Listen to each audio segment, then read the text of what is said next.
नमस्कार फ्रेंड, मैं Prakash Dabhi, advocate and motivational speaker. Friends, आज मैं आपको शेयर करवाऊंगा महाराष्ट्र में वर्धा जिला है। वर्धा जिला में स्थित पवनार आया हुआ है। पवनार की बात फ्रेंड्स आई तो आपके मन में ख्याल, जिसको भी मालूम है उसको ख्याल आएगा कि विनोबा का ये प्लेस है। यहाँ पवनार में आप देख सकते हैं, मैं आपको पूरा शेयर करवाऊँगा और कैसा आश्रम है, क्या क्या एक्टिविटी होते हैं, बाबा का कुटीर कहाँ आया है, वो भी आपको दिखाऊंगा। लेकिन इससे पहले आपको बात करता हूँ विनोबा जी की। विनोबा जी कौन थे, क्या काम करते थे और कैसे उसने अपना जीवन का सफ़र तय किया, तो सब लोग जानते होंगे, फिर भी मैं आपको बताना चाहता हूँ। 15 नवंबर उनका निर्वाण तिथि होता है।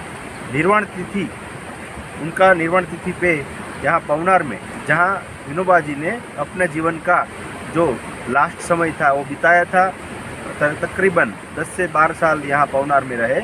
बाकी पहले गांधी आश्रम में गांधी बापू के साथ काम किया और भूदान से लेकर कई सारे काम किए। बड़े बड़े भूदान की क्रांति के लिए वो जाने जाते हैं। तो वैसे हमारे विनोबा जी की जो तिथि है 15 नवंबर, तो उसी तिथि पे यहाँ लोग इकट्ठे होते हैं। पूरा मेला जैसा लगता है। 3 दिन का सम्मेलन होता है, शिविर होता है, सभी मित्र लोग मिलते हैं और विचार विमर्श करते हैं कैसे हमारे सर्वोदय परिवार और सर्वोदय की विचारधारा को आगे बढ़ाएं, वो यहाँ तय होता है।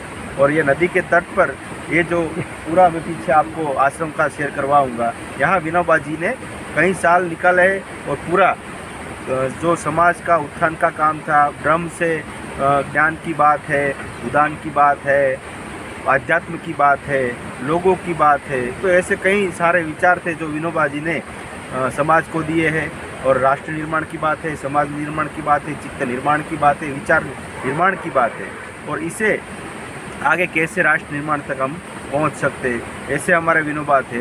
तो विनोबा जी का जो पवनार आप देख सकते हो, वो आश्रम का मैं आपको शेयर करवाऊंगा और हम देखेंगे कैसे बाबा की कुटीर कहाँ रहते थे। जैसे कि मैंने बताया फ्रेंड्स कि मैं आपको शेयर करवाऊंगा। देखिए, ये पूरा नदी का तट है जहाँ हमने बातें की, और आगे बढ़ते नदी की सामने की छोर पे ये सामने जो दिखाई दे रहा है वो पवनार विनोबा आश्रम, जिसको बोलते हैं ब्रह्म विद्या मंदिर पवनार आश्रम। यहाँ विनोबा जी निवास करते थे।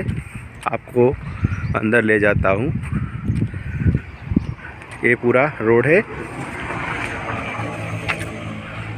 और ये सामने दूसरा हाईवे है नागपुर, और यहाँ से हम एंट्री करेंगे ब्रह्म विद्या मंदिर पवनार में हुआ है। देखिए, ये विनोबा जी का आश्रम है। यहाँ से एंट्री लेते हैं।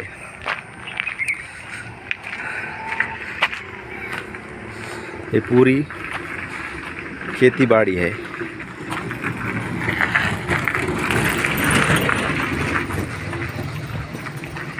ये राम मंदिर, आगे कुटीर है, पूरा ये कैंपस आया हुआ है। सभी लोग आए हुए हैं कैंपस में। सर्वोदय के कार्यकर, सोशल वर्कर सभी यहाँ आए हुए हैं।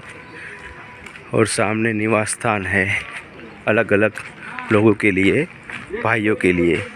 तो मैं आगे आपको ले जाता हूँ विनोबा निवास स्थान की ओर। तो चले फ्रेंड्स।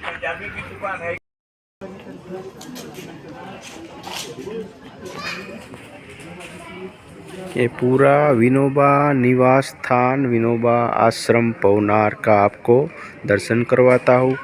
हम आगे बढ़ेंगे और देखेंगे कि आश्रम में क्या क्या, कैसे, कौन कहाँ रहते थे, विनोबा कहाँ रहते थे, क्या क्या एक्टिविटी होती है, ये सब हम धीरे धीरे बात करेंगे।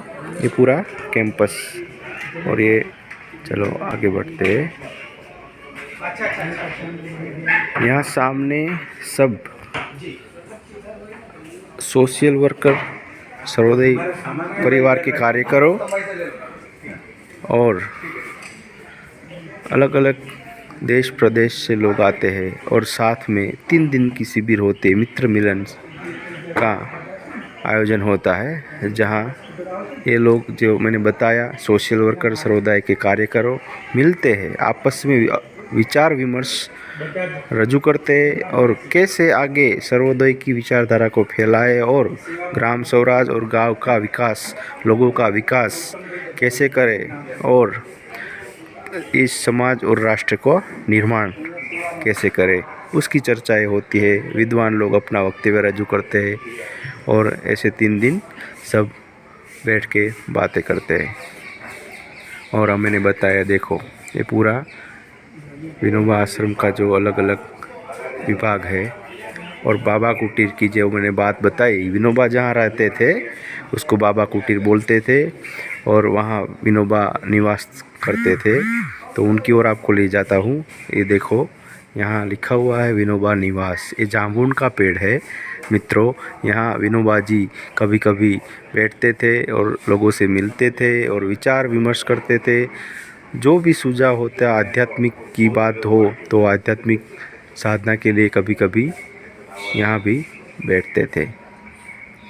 और मैंने बताया जो उनका कुटीर है यहाँ विनोबा जी रहते थे। देखिए पूरा जो कक्ष है वो विनोबा जी का है और यहाँ निवास करते थे। और ये फ्रेंड्स मैंने बताया, ये जो गीता ही लिखा हुआ है राम हरि, यहाँ विनोबा जी की समाधि स्थल है। उनके ही निवास में इस समाधि दी गई थी और इसीलिए इनको बाबा कुटीर के नाम से जाना जाता है। और आगे ये राम मंदिर है और सामने नदी दिखाई दे रही है और यहाँ पे बहनें निवास करती है।